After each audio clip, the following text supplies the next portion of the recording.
السلام علیکم ورحمۃ اللہ وبرکاتہ۔ الحمد للہ نحمده ونستعینه ونستغفره ونؤمن به ونتوکل علیہ ونعوذ باللہ من شرور انفسنا ومن سیئات اعمالنا من يهده الله فلا مضل له ومن يضلله فلا هادي له ونشهد أن لا إله إلا الله وحده لا شريك له ونشهد أن سيدنا ونبينا ومولانا محمدا عبده ورسوله صلى الله تعالى على خير خلقه محمد وآله وأصحابه أجمعين. أما بعد فأعوذ بالله من الشيطان الرجيم. بسم الله الرحمن الرحيم. حاميم والكتاب المبين. إنا أنزلناه في ليلة مباركة إنا كنا منذرين فيها يفرق كل أمر حكيم. فقد قال النبي صلى الله عليه وسلم: إذا انتصف شعبان فلا تصوموا، أو كما قال صلی اللہ علیہ الصلاة والسلام. بزرگان محترم و برادران عزیز اور میری اسلامی مائیں اور بہنیں، شعبان المعظم کا یہ جمعہ ہے. آج 16 شعبان المعظم پاکستان میں اسلامی تاریخ ہے. سن 1441 ہجری ہے. یہ مہینہ جب شروع ہوا تھا تو میں نے حضور اکرم صلی اللہ علیہ وسلم کی ایک حدیث بیان کی تھی.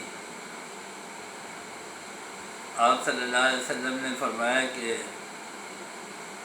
شعبان کے بارے میں جب رجب شروع ہو رہا تھا کہ اللہم بارک لنا فی رجب و شعبان و بلغنا رمضان، او کما قال صلی اللہ علیہ وسلم، کہ اے اللہ رجب کے اندر اور شعبان کے مہینے میں برکت عطا فرما اور ہمیں رمضان المبارک کے مہینے میں پہنچا دے. اور حضور اکرم صلی اللہ علیہ وسلم کے اقوال حضرت عائشہ رضی اللہ تعالی عنہا، حضرت علی کرم اللہ وجہہ اور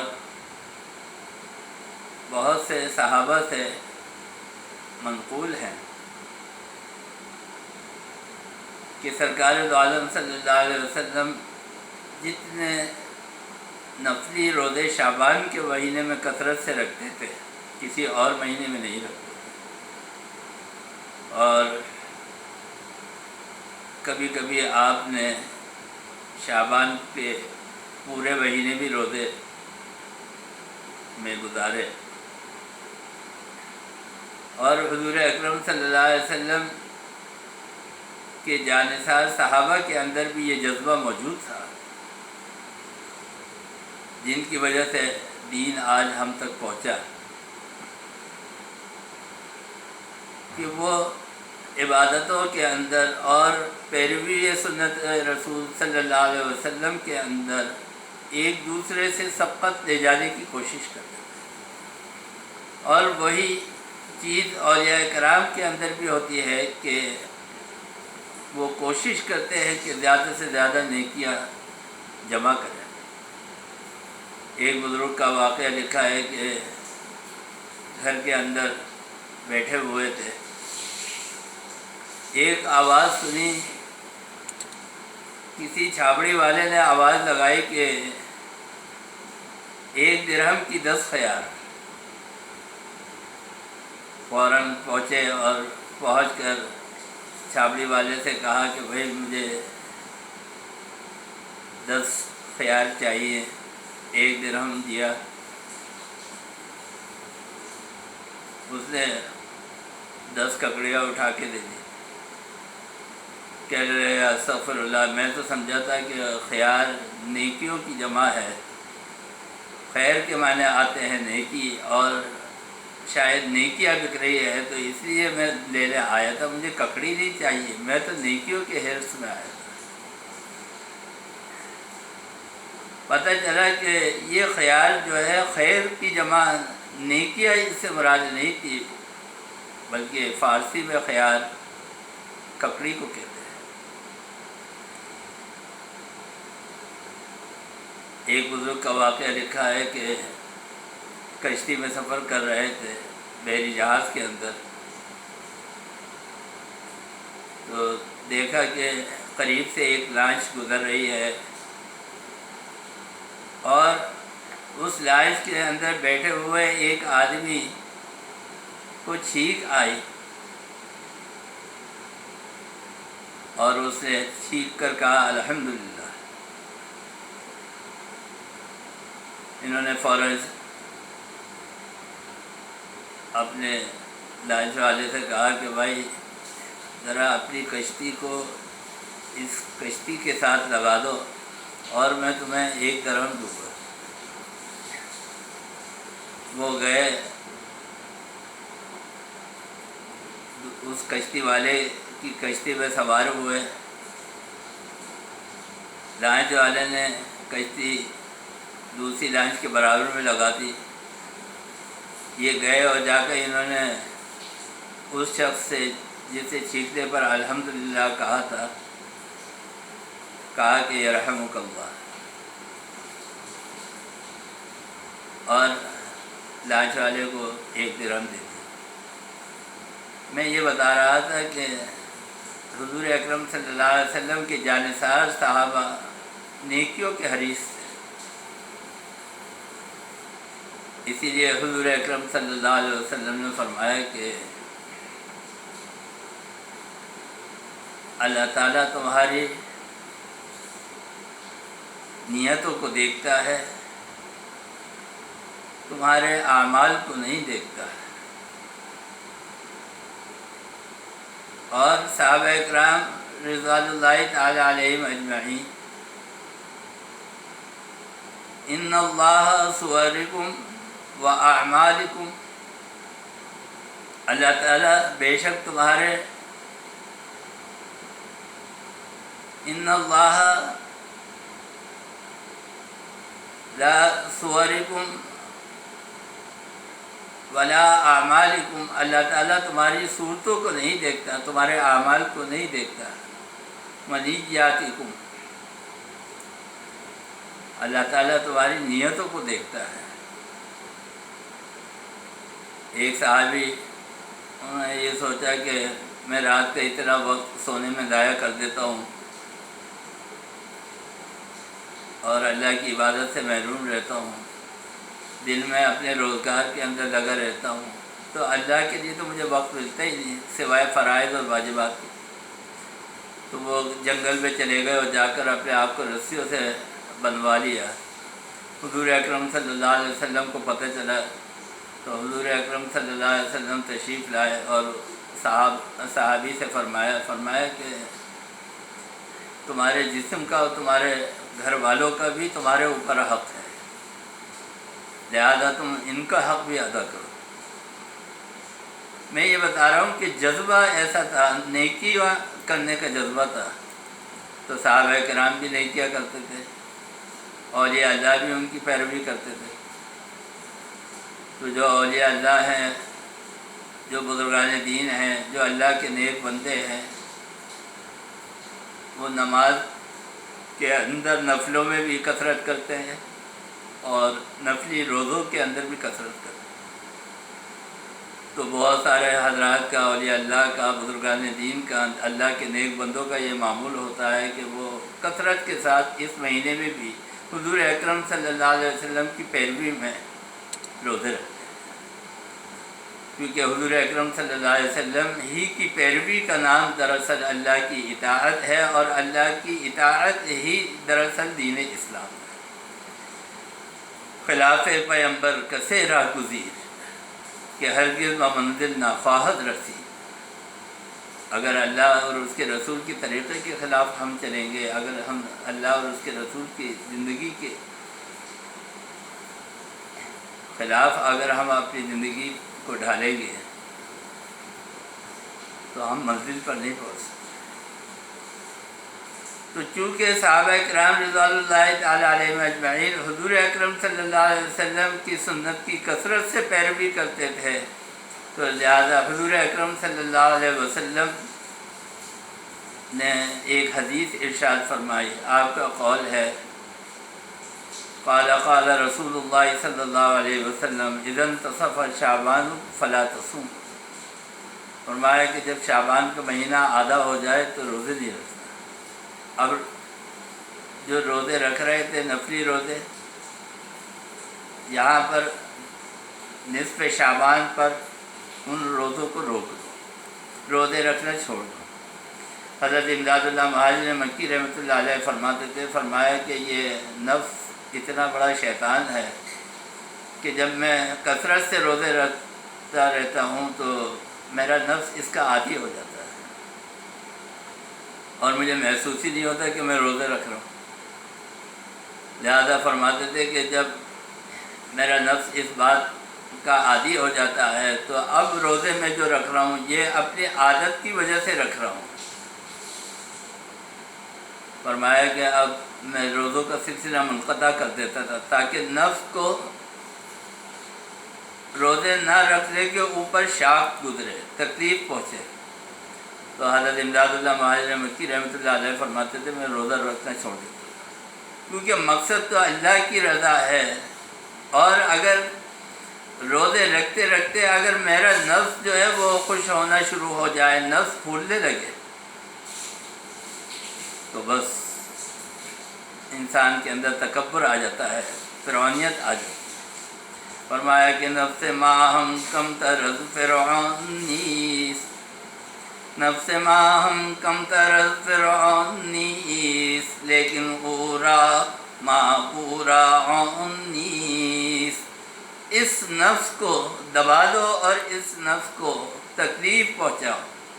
اگر وہ روزے سے پہنچتی ہے تو روزہ رکھ کے تکلیف پہنچاؤ، اگر روزہ چھوڑنے سے پہنچتی ہے تو روزہ چھوڑ کے تکلیف پہنچاؤ، اگرچہ وہ روزہ نفلی ہو۔ تو اولیاء اللہ، بزرگان دین، صحابہ کرام رضوان اللہ تعالیٰ اجمعین کثرت کے ساتھ روزے رکھتے تھے۔ تو سرکار دو عالم صلی اللہ علیہ وسلم نے فرمایا کہ روزے رکھنا چھوڑ دو۔ کیوں فرمایا؟ اس کے اندر ایک بہت بڑی حکمت ہے، اور وہ حکمت یہ ہے کہ حضور اکرم صلی اللہ علیہ وسلم نے فرمایا کہ جب میں بھوکا ہوتا ہوں تو اللہ تعالیٰ مجھے کھلاتا ہے، جب میں پیاسا ہوتا ہوں تو اللہ تعالیٰ مجھے پلاتا ہے، اور فرمایا کہ جب میں کمزور ہو جاتا ہوں تو اللہ تعالیٰ مجھے طاقت دیتا ہے، تم میرا مقابلہ نہیں کر سکتے۔ لہذا شعبان کے روزوں کی کثرت ایسا نہ ہو کہ تمہاری جسمانی طاقت کو کمزور کر دے، اور رمضان تک پہنچتے پہنچتے تم نڈھال ہو جاؤ، کمزور ہو جاؤ، اور جب رمضان المبارک کا مہینہ آئے تو ایسا نہ ہو کہ تمہارے فرض روزوں میں سے کوئی روزہ چھوٹ جائے۔ اگرچہ تم نے شعبان کے پورے مہینے کے روزے رکھے ہو، لیکن اگر رمضان کا ایک روزہ فرض چھوٹ گیا تو وہ سارے شعبان کے روزے کیا بلکہ سارے سال کے نفلی روزے ملا کر بھی اس رمضان کے ایک روزے کا کفارہ نہیں بن سکتے۔ بس اس لیے حضور اکرم صلی اللہ علیہ وسلم نے فرمایا کہ تم اس بات کا فیصلہ کرو، یہ دیکھو کہ تمہاری طاقت اتنی کمزور تو نہیں ہو جاتی کہ جس سے تمہارے رمضان کے روزے متاثر ہو۔ فرمایا کہ یہ حکمت ہے کہ جس کی وجہ سے سرکار دو عالم صلی اللہ علیہ وسلم نے مشورہ دیا کہ رمضان المبارک کے لیے طاقت کو جمع کرو اور نصف شعبان کے بعد روزے رکھنا چھوڑو.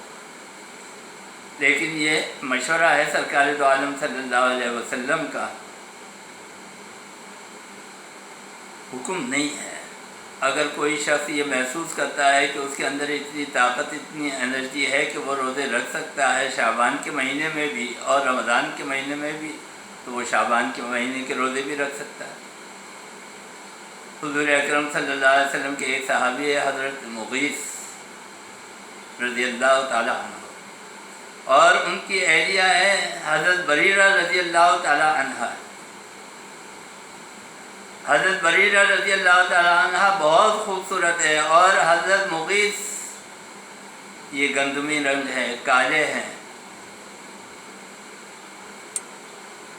جس وقت یہ غلام تھی حضرت بریرہ رضی اللہ تعالیٰ عنہ، تو ان کا نکاح حضرت مغیث رضی اللہ تعالیٰ عنہ سے ہو گیا. لیکن جب یہ آزاد کر دی گئی، انہوں نے اسلام قبول کر لیا، تو انہوں نے کہا کہ اب میں آپ سے طلاق لینا چاہتی ہوں، آپ مجھے طلاق دیں. چونکہ یہ خوبصورت تھی بہت زیادہ، تو حضرت مغیث رضی اللہ تعالیٰ عنہ ان کی بڑی خدمت کرتے تھے، دل و جان سے چاہتے تھے، ان کی ہر خواہش کو پورا کرتے تھے. لیکن حضرت بریرہ رضی اللہ تعالیٰ عنہ نے فرمایا کہ نہیں، میں آپ کے ساتھ رہنا نہیں چاہتی، لہذا آپ مجھے طلاق دیں. اب حضرت مغیث رضی اللہ تعالیٰ عنہ بااثر لوگوں سے سفارش لگواتے ہیں، بریرہ کو کہلواتے ہیں کہ مغیث کو نہ چھوڑو، وہ بہت تمہارا عاشق ہے، تمہیں دل و جان سے چاہتا ہے. لیکن حضرت بریرہ اپنی ضد کے اوپر قائم ہے. تو حضرت مغیث رضی اللہ تعالیٰ عنہ نے سوچا کہ اگر میں حضور اکرم صلی اللہ علیہ وسلم سے سفارش لگواؤں تو اس بات کا امکان ہے کہ بریرہ منع نہیں کر سکیں گے سرکار دو عالم صلی اللہ علیہ وسلم کی سفارش کو قبول کر لیں. تو حضرت مغیث رضی اللہ تعالیٰ عنہ گئے، سرکار دو عالم صلی اللہ علیہ وسلم نے فرمایا کہ میں بریرہ کے ساتھ رہنا چاہتا ہوں، لیکن بریرہ مجھ سے طلاق کا مطالبہ کر رہے. آپ ان کو سمجھائیں، ہو سکتا ہے آپ کے کہنے سے وہ مان جائے. حضرت بریرہ رضی اللہ تعالیٰ عنہ کو بلایا سرکار دو عالم صلی اللہ علیہ وسلم نے، اور ان سے کہا کہ مغیث تمہیں دل و جان سے چاہتا ہے، اس کو نہ چھوڑو، اس کے ساتھ اپنا تعلق رکھو. حضرت بریرہ رضی اللہ تعالیٰ عنہ نے فوراً فرمایا کہ یا رسول اللہ، یہ آپ کا مشورہ ہے یا حکم؟ تو حضور اکرم صلی اللہ علیہ وسلم نے فرمایا نہیں، مشورہ ہے، حکم نہیں ہے، تمہارا اختیار ہے، لیکن میں سفارش کر رہا ہوں. تو حضرت بریرہ رضی اللہ تعالیٰ عنہ نے فرمایا کہ یا رسول اللہ، میں نہیں مانتی، اگر آپ کا مشورہ ہے تو میں نہیں مانتی. اس سے ایک بات یہ سمجھ میں آئی، ایک مسئلہ یہ سمجھ میں آیا کہ کوئی عورت اگر محض اس بنیاد پر کہ وہ خوبصورت ہے اور اس کا شوہر خوبصورت نہیں ہے، اگر وہ طلاق کا مطالبہ کرتی ہے تو یہ اس کے لیے جائز ہے. میں یہ بتا رہا تھا، یہ حدیث سرکار دو عالم صلی اللہ علیہ وسلم نے جو ارشاد فرمائی، اذا انتصف شعبان، جب شعبان کا مہینہ آدھا ہو جائے، 15 شعبان گزر جائے، فلا تصوموا. اب میرا مشورہ یہ ہے کہ رمضان کے روزے کی تیاری کی وجہ سے اپنی طاقت کو جمع رکھنے کی حکمت سے اب شعبان کے روزے لے لو. لیکن اگر اس کے باوجود کسی شخص میں اتنی طاقت انرجی ہے کہ وہ روزے رکھ سکتا ہے شعبان کے اور اس کے ساتھ رمضان المبارک کے، تو وہ روزے رکھ سکتا ہے. یہ حضور اکرم صلی اللہ علیہ وسلم کا بڑا حکیمانہ ارشاد ہے جو میں نے اس موقع پر عرض کیا. وجہ اس کی یہ ہے کہ ایسے بھی لوگ اس وقت دنیا کے اندر موجود ہیں کہ وہ اتباع رسول کے اندر آج بھی کثرت سے نفلی روزے رکھتے ہیں. تو وہ اس ارشاد کو سرکار دو عالم صلی اللہ علیہ وسلم کے قول کو اپنے سامنے رکھیں اور آپ کے ارشادات کی روشنی کے اندر پھر وہ رمضان کی تیاری کے لیے فیصلہ کریں۔ یہی مجھے حدیث کے بارے میں عرض کرنا تھا۔ دعا کیجیے کہ اللہ تعالی ہمیں اور آپ کو سب کو حضور اکرم صلی اللہ علیہ وسلم کی سنتوں پر عمل کرنے کی توفیق عطا فرمائے۔ اللہم ارنا الحق حقا وارزقنا اتباعہ وارنا الباطل باطلا وارزقنا اجتنابہ، وصلی اللہ تعالی علی خیر خلقہ محمد وآلہ واصحابہ اجمعین برحمتک یا ارحم